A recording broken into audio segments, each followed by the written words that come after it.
नमस्कार दोस्तों, स्वागत है आप सभी का गुरुजी स्टडी प्लान यूट्यूब प्लेटफॉर्म पर। सभी को निःशुल्क शिक्षा और एक समान शिक्षा, यही गुरुजी स्टडी प्लान यूट्यूब प्लेटफॉर्म का लक्ष्य रहा है और इसी के लिए प्लेटफॉर्म पूरी तरह से समर्पित है। और आज की इस वीडियो में हम देखेंगे लेखपाल भर्ती 2021 का ग्रामीण परिवेश जानकारी व ग्रामीण विकास से संबंधित सभी मुख्य इंपोर्टेंट क्वेश्चंस। इसका भाग 1 पहले जारी किया जा चुका है और भाग 2 आज की वीडियो में देखेंगे। भाग 1 को काफ़ी ज़्यादा स्टूडेंट द्वारा काफ़ी पॉजिटिव रिव्यू मिला और इसी के क्रम में आज की दूसरी वीडियो अपलोड की जा रही है। तो आप इसको भी पूरा देखिएगा और काफ़ी ज़्यादा इंपॉर्टेंट वीडियो रहने वाली है। इन सभी वीडियो के जो लेक्चर सीरीज है इनको आप पूरा देखिएगा। इसकी मैंने प्लेलिस्ट भी बना दी है चैनल पर, आप हमारे प्लेलिस्ट पर जाइए और जिन साथियों ने अभी तक हमारे पार्ट 1 को नहीं देखा है वे पार्ट 1 को देख लीजिए और उसको फटाफट निपटाइए और उसके बाद तुरंत पार्ट 2 पर आ जाइए। उससे आपके सभी इंपॉर्टेंट क्वेश्चन लेखपाल से संबंधित पूरे हो जाएंगे। सभी महत्वपूर्ण प्रश्नों का इसमें निचोड़ दिया गया है और बहुत ही शानदार क्लास आज की रहने वाली है। तो देख लेते हैं पहला क्वेश्चन, निम्नलिखित में से कौन सा हरित क्रांति का घटक नहीं है। तो देखिए हरित क्रांति की बात हुई है, हरित क्रांति का घटक नहीं है तो अधिक उपज देने वाली प्रजातियों के बीजों का प्रयोग, बिल्कुल ये भी घटक है। उन्नत सिंचाई व्यवस्था की गई हरित क्रांति में, बिल्कुल।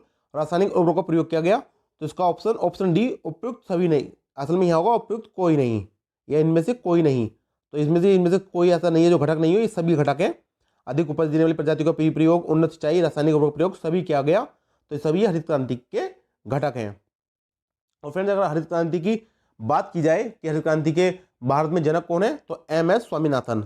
एम.एस. स्वामीनाथन, यह भी बहुत ही ज़्यादा इंपॉर्टेंट क्वेश्चन है, इसको भी आप नोट डाउन कीजिएगा। एम.एस. स्वामीनाथन भारत में हरित क्रांति के पितामह कहलाए जाते हैं। अगर विश्व में पूछ ले, अगर एग्जामिनर फ्रेंड्स विश्व में पूछ ले कि विश्व में दुनिया में हरित क्रांति के जनक कौन है तो आपको ध्यान रखना है उनका नाम है नॉर्मन बोरलॉग। क्या नाम है फ्रेंड उनका? Norman Borlaug. तो आपको ये भी जो ध्यान रखना है, दोनों ही काफ़ी इंपॉर्टेंट क्वेश्चन है, मैंने कवर नहीं किए लेकिन मैं आपको इनके साथ रिलेटेड फैक्ट में ये बातें आपको पढ़ा रहा हूँ। तो फ्रेंड्स आप पेन और कॉपी लेकर जरूर बैठेगा, जो भी मैं इससे संबंधित फैक्ट्स बताऊं उन सभी को आप नोट डाउन करते चलिएगा। तो बहुत ही इंपॉर्टेंट और बहुत ही शानदार नोट्स आपके बनकर तैयार होंगे, जिनको आप एग्जाम से पहले अगर रिवाइज कर लेंगे तो आपके नंबर बहुत ही शानदार आपके मार्क्स पेपर में आएंगे। नेक्स्ट देखते हैं, निम्नलिखित में से कौन सा कार्यक्रम पहली पंचवर्षीय योजना में प्रारंभ किया गया। तो देखिए फ्रेंड्स, अधिक अनुपजाऊ, सामुदायिक विकास कार्यक्रम और राष्ट्रीय प्रसार सेवा कार्यक्रम, ये तीनों ही कार्यक्रम प्रथम पंचवर्षीय योजना में प्रारंभ किए गए थे। तो इसका राइट आंसर हो जाएगा उपयुक्त सभी पहली पंचवर्षीय योजना में प्रारंभ किए गए थे। सामुदायिक विकास कार्यक्रम जिसकी अभी पीछे बात की हमने, ये कब प्रारंभ किया गया तो देखिए पहली पंचवर्षीय योजना प्रारंभ किया गया और पहली पंचवर्षीय योजना 1952 से शुरू रही। तो इसका राइट आंसर हो जाएगा 2 अक्टूबर 1952। 2 अक्टूबर 1952 को सामुदायिक विकास कार्यक्रम का प्रारंभ किया गया। काफी बार पूछा गया क्वेश्चन है, काफी इंपोर्टेंट है, इसको जरूर ध्यान रखिएगा। एक और क्वेश्चन बनता है, देखिए निम्नलिखित में से कौन सा ग्रामीण उद्योग है। निम्नलिखित में से कौन सा ग्रामीण स्तर पर किए जाने वाला उद्योग है। तो देखिए खांडसारी उद्योग एक ग्रामीण उद्योग है, तो इसका ऑप्शन ए राइट हो जाएगा। मृदा की उर्वरा शक्ति बढ़ाने तथा ऑर्गेनिक खेती को बढ़ावा देने के लिए निम्नलिखित में से किसके उपयोग को बढ़ावा दिया जाता है। कंपोस्ट खाद, हरी खाद, नीम की खली खाद। तो देखिए सभी का प्रयोग किया जाता है। मिट्टी की उर्वरा शक्ति बढ़ेगी, उसकी उपजाऊ क्षमता बढ़ाने के लिए और ऑर्गेनिक खेती को भी जिससे बढ़ावा मिले, तो इसके लिए कंपोस्ट खाद, हरी खाद, नीम की खली खाद, ये सभी प्रयोग की जाती हैं। तो ऑप्शन डी उपयुक्त सभी इसका राइट आंसर हो जाएगा। कृषि विज्ञान केंद्रों का परिचालन किसके द्वारा किया जाता है। तो जो भी कृषि विज्ञान केंद्र है भारत में, उन सभी का परिचालन भारतीय कृषि अनुसंधान परिषद, ऑप्शन ए भारतीय कृषि अनुसंधान परिषद जिसका मुख्यालय नई दिल्ली में है, इसके द्वारा इन सभी कृषि विज्ञान केंद्रों का परिचालन किया जाता है। निम्नलिखित में से किसका संबंध महात्मा गांधी राष्ट्रीय ग्रामीण रोजगार योजना के कार्यक्रम के क्रियान्वयन से नहीं है। मनरेगा, यहाँ बात हुई फ्रेंड मनरेगा की, इसकी फुल फॉर्म है, फुल फॉर्म भी कई बार पूछी जाती है, वो भी आप ध्यान रखिएगा। और मनरेगा यूपी में मैंने कल ही आपको, परसों की वीडियो में आपको पढ़ाया, कल मैं वीडियो नहीं दे पाया था, कल थोड़ी तबियत खराब थी फ्रेंड्स, लेकिन मैंने परसों की वीडियो में जो टॉप 40 क्वेश्चन कराए थे उसमें बताया मनरेगा यूपी में 2006 में लागू हुई और पहला स्तर लागू हुआ था, बाकी 3 स्तर में लागू हुई थी, पहले, दूसरे और तीसरे। पहला स्तर 2006 में, दूसरा 2007 में और तीसरा 2008 में। तो इससे कौन संबंध नहीं है, देखिए ग्राम विकास अधिकारी भी संबंधित होता है, ग्राम पंचायत अधिकारी भी होता है और बेयरफुट इंजीनियर भी होता है। सींचपाल इस मनरेगा योजना से संबंधित नहीं है। और फ्रेंड्स अगर क्वेश्चन ये बन जाए एग्जाम में कि वर्तमान में उत्तर प्रदेश में मनरेगा में एक दिन की मजदूरी कितने रुपए, न्यूनतम कितने रुपए हैं, तो फ्रेंड्स ये भी आपको पता होना चाहिए। अभी हाल ही का अपडेटेड है, 201 रुपये यूपी में न्यूनतम मजदूरी है मनरेगा में। ग्रामीण परिवेश से जुड़े छात्र इसको जरूर जानते होंगे, लेकिन सबको जानना जरूरी है कि यूपी में वर्तमान में ग्रामीण जो योजना चल रही है रोजगार की मनरेगा, उसमें 201 रुपये प्रतिदिन मजदूरी निर्धारित की गई है। निम्नलिखित में से कौन सा सुमेलित नहीं है, तो देखिए राष्ट्रीय ग्रामीण रोजगार कार्यक्रम 1980, ये बिल्कुल ठीक है। ग्रामीण क्षेत्रों में महिलाओं एवं बालकों का विकास 1982, बिल्कुल ठीक है। प्रधानमंत्री ग्राम सड़क योजना 2000 में शुरू की गई, बिल्कुल सही बात है। लेकिन जवाहर ग्राम समृद्धि योजना 1992 में शुरू की गई, ये बिल्कुल गलत है। तो इसका राइट ऑप्शन है ऑप्शन सी, जवाहर ग्राम समृद्धि योजना 1992, जो कि सही सुमेलित नहीं है।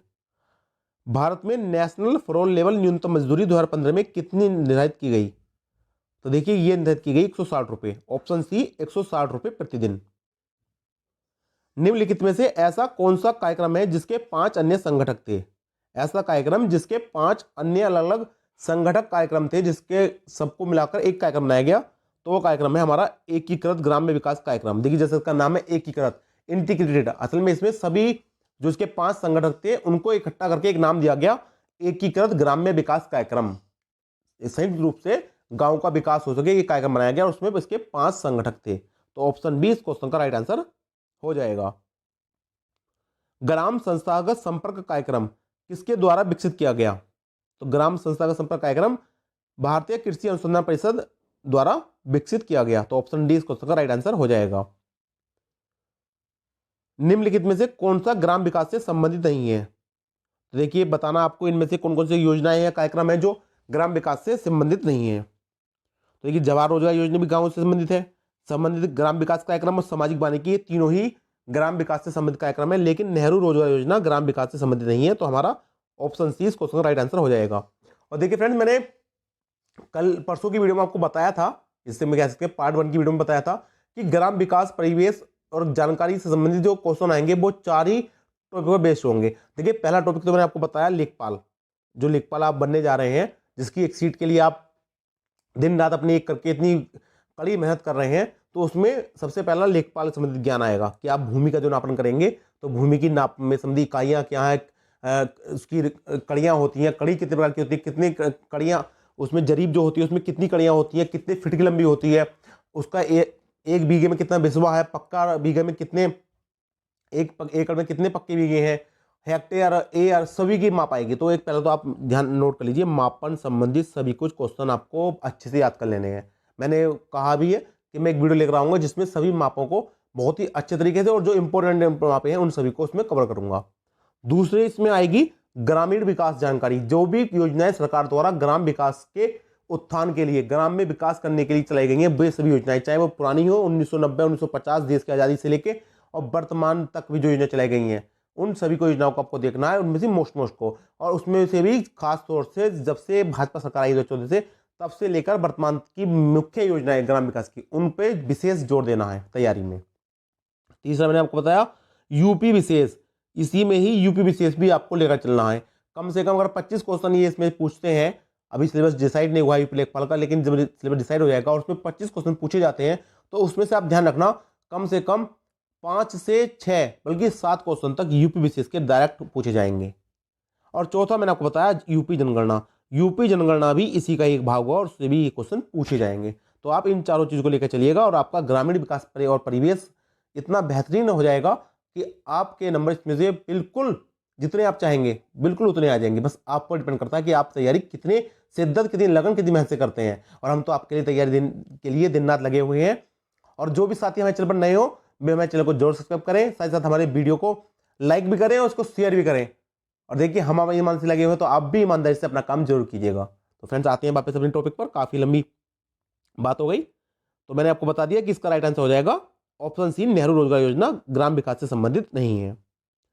निम्नलिखित में से कौन सा कार्यक्रम भारत में हरित क्रांति कार्यक्रम का आधार बना, तो देखिए सघन कृषि जनपद कार्यक्रम और सघन कृषि क्षेत्र कार्यक्रम दोनों ही भारत में हरित क्रांति के आधार बने। तो ऑप्शन डी, ए तथा बी दोनों राइट हो जाएगा। निम्नलिखित में से कौन सी संस्था ग्रामीण उद्योगों की स्थापना हेतु दीर्घकालीन साख, साख मतलब ऋण, जिसे कहते हैं क्रेडिट, जो हमें ऋण उपलब्ध कराती है, तो कौन सी संस्था है जो दीर्घकालीन ऋण देती है ग्रामीण उद्योगों की स्थापना हेतु? क्रेडिट, इंग्लिश में कहा जाता है क्रेडिट। तो ये है खादी एवं ग्रामोद्योग आयोग, जो कि ग्रामीण उद्योगों को लंबे समय के लिए लोन देती है। हर मौसम के लिए उपयुक्त संपर्क मार्गों द्वारा गांव को शहरों के मुख्य राजमार्गों से जोड़ने का पहला कार्यक्रम कौन सा था?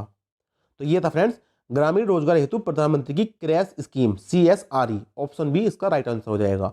सीधे याद रखिएगा, बहुत ही इंपॉर्टेंट स्टैटिक क्वेश्चन है, इनके आंसर को आप सीधे नोट डाउन कीजिएगा और सीधे याद रखिएगा।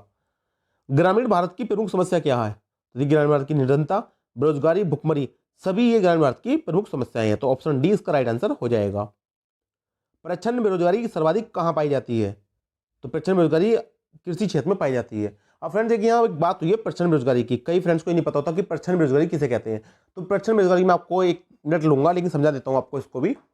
प्रच्छन्न बेरोजगारी उसको कहा जाता है जब बेरोजगारी हो लेकिन वो दिखाई ना दे। कहने का मतलब ऐसा मानिए आप कि जैसे भारत में कृषि क्षेत्र में पाई जाती है। कैसे? अगर खेत में, अगर एक घर में मान लीजिए 6 मेंबर हैं, लेकिन खेत है उनके पास 2 बीघे, और तो वहाँ 2 बीघों में मुश्किल से 2 व्यक्ति को काम होगा, लेकिन वहाँ घर के 6 लोग भी लगे पड़े हों उसी खेत में काम करने में।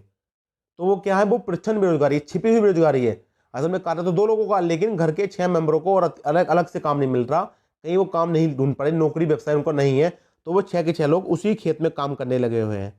तो वो क्या कहलाएगी? वो कहलाएगी प्रच्छन्न बेरोजगारी। हालांकि ये और क्षेत्रों में भी है, उद्योगों में भी है, और कुछ घर के उत्पाद कर लोग करते हैं जिसे कहते हैं कुटीर उद्योग, उनमें भी है। लेकिन बात हुई है क्वेश्चन में सर्वाधिक की, तो सर्वाधिक जब भी पूछा जाएगा तो ध्यान रखना कृषि क्षेत्र में भारत में प्रच्छन्न बेरोजगारी सर्वाधिक पाई जाती है। भारत के त्रिस्तरीय पंचायती राज प्रणाली का शुभारंभ कब किया गया? तो किया गया 2 अक्टूबर 1959 को। और भारत में त्रिस्तरीय पंचायती राज प्रणाली किस समिति की देन है? अगर ये क्वेश्चन पूछा जाए तो ध्यान रखिएगा आप, बलवंत राय मेहता समिति थी जिसकी देन है त्रिस्तरीय पंचायती राज समिति प्रणाली। निम्नलिखित में से कौन सा कार्यक्रम भूतपूर्व राष्ट्रपति डॉक्टर APJ अब्दुल कलाम की देन है? तो यह कार्यक्रम PURA, PURA। ऑप्शन ए इसका राइट आंसर हो जाएगा। भारत में भू आंदोलन किसके द्वारा प्रारंभ किया गया? तो संत विनोबा भावे द्वारा यह आंदोलन प्रारंभ किया गया। ऑप्शन सी इसका राइट आंसर हो जाएगा। भारत में जनपद के राजस्व संग्रहण का, जो राजस्व रेवेन्यू इकट्ठा होता है, उसका सर्वोच्च अधिकारी कौन होता है? जिले का सर्वोच्च अधिकारी। तो फ्रेंड्स तो आपको पता ही होगा, जिले के कलेक्टर इनको कहते हैं, जिलाधिकारी, DM डिस्ट्रिक्ट मजिस्ट्रेट जिले के सर्वोच्च राजस्व संग्रहण के अधिकारी होते हैं। अब देखिए फ्रेंड्स, यहाँ पर जैसे अब मैंने आपको बताया DM डिस्ट्रिक्ट मजिस्ट्रेट या कलेक्टर जो कहते हैं, तो कलेक्टर नाम इनको इसीलिए रखा गया है, हालांकि नाम तो इनका DM डिस्ट्रिक्ट मजिस्ट्रेट भी है, इनको मजिस्ट्रेट पावर भी होती है, साथ इनको कलेक्टर कहा जाता है। कलेक्टर इसलिए कहा जाता है क्योंकि कलेक्ट माने क्या होता है? इंग्लिश का वर्ड है कलेक्ट, कहते हैं इकट्ठा करना, और कलेक्टर इकट्ठा करने वाला। तो क्या इकट्ठा करते हैं? ये राजस्व, राज्य सरकार के लिए जो राजस्व हो रहा है जिसके आधार पर ही वो अपना बजट तय करेगी, आगे योजनाएं चालू करेगी, विभिन्न योजनाओं के लिए ऋण देगी, तनख्वाह वेतन निकालेगी, राज्य सरकार अपने खर्चे व्यय करेगी, तो वो सभी प्राप्ति राजस्व से होगी, और राजस्व को जिले में सर्वोच्च अधिकारी DM डिस्ट्रिक्ट मजिस्ट्रेट या जिलाधिकारी सर्वोच्च अधिकारी होगा। तो आप इससे भी रिलेट करके इस क्वेश्चन को याद रखिएगा। निम्नलिखित में से कौन सी बहुउद्देश्य नदी परियोजना नहीं है? तो देखिए, इसमें से कोरबा परियोजना बहुउद्देश्य परियोजना नहीं है। हालांकि ये सभी परियोजनाएं बांध नदी पर बनाई गई हैं, लेकिन बहुउद्देश्य का मतलब ये होता है जिसको परियोजना बहुउद्देश्य के लिए बनाई गई हो, जिसके काफी उद्देश्य हो। बहुउद्देश्य में आएंगे उसके द्वारा सिंचाई हो रही हो, उसी के ऊपर बांध बना के बिजली पैदा की जा रही हो, इत्यादि जो भी काम किए जाएंगे, अगर उससे कई एक से ज्यादा उद्देश्य के लिए वो परियोजना बनाई गई है, खाली उसके द्वारा सिर्फ जल आपूर्ति हो रही है, तो वो बहुउद्देश्य नहीं होगी। लेकिन जब उससे जल भी आपूर्ति हो रही हो, साथ साथ उससे सिंचाई तो हो रहा हो, साथ साथ उससे बिजली बन रही हो, तो ये सभी किसमें आते हैं? बहुउद्देश्य में। तो बहुउद्देश्य में तीनों परियोजनाएं हैं, लेकिन कोरबा परियोजना बहुउद्देश्य परियोजना नहीं है। महात्मा गांधी ने ग्राम्य विकास को बढ़ावा देने के लिए निम्नलिखित में से किसे अपनाए जाने पर बल दिया था? तो देखिए फ्रेंड, महात्मा गांधी का एक प्रमुख कह सकते हैं कि विचार था कि सत्ता का विकेंद्रीकरण होना चाहिए। अब इसमें विकेंद्रीकरण की बात हुई तो विकेंद्र कहते हैं कि सत्ता किसी एक के हाथ में न रहकर अलग अलग टुकड़ों में बट जानी चाहिए। कहने का मतलब इसका यह भी समझिए कि जैसे सत्ता, जैसे अब गांव की प्रशासन होता है, तो गांव का प्रशासन अगर सीधा ही, अगर लखनऊ से, अपने राज्य है उत्तर प्रदेश की राजधानी लखनऊ है, अगर लखनऊ से ही हर गांव कंट्रोल या प्रशासनिक रूप से नियंत्रित होता, तो कैसे उसका देख रेख का प्रशासन चल पाता? तो गांव का प्रधान, गांव का मुखिया, गांव का ही व्यक्ति होना चाहिए और वही गांव की देखरेख करेगा। तो यही सत्ता का विकेंद्रीकरण है कि जहां जो एक स्थानीय निकाय बन जाए उसका कामकाज तरीके, प्रशासनिक कामकाज का तरीका का सब काम वहीं के लोकल व्यक्ति के हाथ में आ जाए और जिससे वो वहीं को ही सब कार्यों की देखरेख करे। तो इसी पर ही महात्मा गांधी जी का काफी विशेष जोर था कि सत्ता का विकेंद्रीकरण किया जाए। तो ऑप्शन बी इस क्वेश्चन का राइट आंसर हो जाएगा। और देखिए ये बड़ा ही इंपॉर्टेंट फैक्ट है, फैक्ट नहीं क्वेश्चन है, काफी ज्यादा इंपॉर्टेंट है। देखिए ग्राम्य स्तर पर भू प्रबंधन समिति का सचिव कौन होता है? तो देखिए सचिव की बात होगी, इससे दो क्वेश्चन बनेंगे और मैंने दो क्वेश्चन अगली, देखिए इससे अगली साइड में मैंने क्वेश्चन रखा है, बिल्कुल रखा है। तो ये दो क्वेश्चन बनेंगे और दोनों ही क्वेश्चन मैंने लगातार इस क्वेश्चन में रखे हैं। पहला क्वेश्चन है ग्राम्य स्तर पर भू प्रबंधन समिति जो होती है, लैंड मैनेजमेंट कमिटी जिसे कहते हैं LMC, इंग्लिश में पूछ लेते हैं कभी कभार, लैंड मैनेजमेंट कमिटी। तो उसका सचिव की बात की जाए तो सचिव होगा लेखपाल, ऑप्शन सी लेखपाल। और इसी क्वेश्चन को अगर एग्जामिनर यह पूछ ले, एग्जाम में क्वेश्चन यह बनकर आ जाए कि ग्राम्य स्तर पर भू प्रबंधन समिति का अध्यक्ष कौन होता है, तो वो आंसर हो जाएगा हमारा ग्राम प्रधान। सचिव की बात की जाए तो सचिव होगा लेखपाल। अगर बात कर ले अध्यक्ष की भू प्रबंधन समिति की ग्राम्य स्तर पर, तो उत्तर हो जाएगा हमारा ग्राम प्रधान। तो दोनों ही क्वेश्चन काफी इंपोर्टेंट है, दोनों ही एक दूसरे से रिलेटेड हैं, तो आप दोनों ही क्वेश्चनों को याद रखिएगा। SJGSY का पूरा नाम क्या है? देखिए इसका पूरा नाम है स्वर्ण जयंती ग्राम स्वरोजगार योजना। ऑप्शन ए स्वर्ण जयंती ग्राम स्वरोजगार योजना इसका पूरा नाम हो जाएगा। क्षेत्रफल की दृष्टि से उत्तर प्रदेश का भारत का राज्यों में कौन सा स्थान है? देखिए उत्तर प्रदेश वर्तमान में देश में चौथे स्थान पर आता है। तो ऑप्शन ए चौथा स्थान उत्तर प्रदेश का राज्य के क्षेत्रफल के स्थान में चौथा स्थान यूपी का है। नेक्स्ट देखते हैं, उत्तर प्रदेश राज्य के वित्तीय स्वास्थ्य की देखरेख तथा सरकारी लेन देन में पारदर्शिता लाने के लिए कौन सी वेबसाइट तैयार की गई है? जो भी सरकार के वित्तीय लेन देन हो रहे हो, सरकारी लेन देन है, उन सबका डाटा रखा जाए, उनमें पारदर्शिता रहे, उनमें भ्रष्टाचार की कमी हो, इसके लिए एक वेबसाइट तैयार की गई, उसका नाम रखा गया है कोषवाणी।